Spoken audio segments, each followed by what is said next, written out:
Answer the question on how to add text to the lid.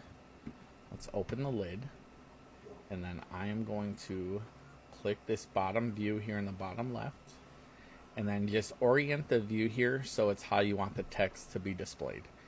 What we're going to do is click on the item we want to add the text to.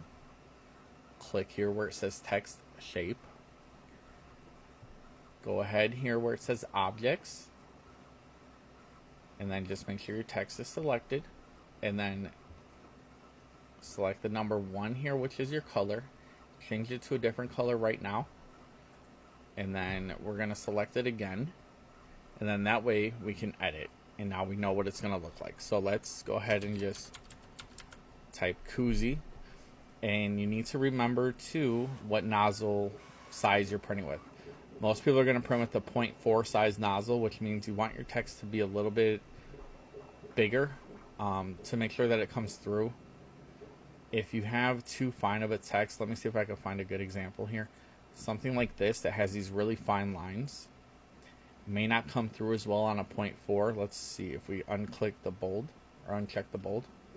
See how they're really thin? It may not come through as well on a 0.4. A 0.2 may be able to do it. 0.4 may be able to get it done as well, but it just might not look as good. So you may want to consider doing a bold text, or just picking a different text that has a bolder style to it, something like that. To embed the text into the lid itself, change this to 0.1. You can put 0, it doesn't matter, it's going to automatically put it to 0.1 because it won't let you put it to 0. Embedded depth, you're going to change. I found 1 millimeter works best.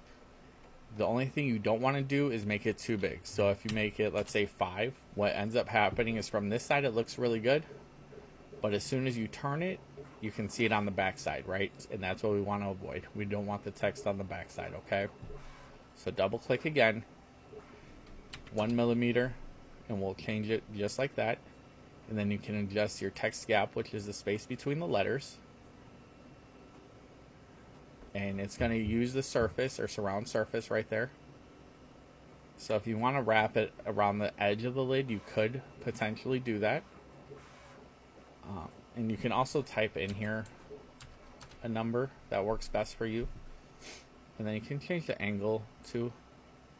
So you can rotate it around this axis right there where the yellow square is, okay? And then what we're going to do, we can just select out of it and it's placed there. Now, if you want to add a second row or third or fourth, whatever, click on your item again, text box,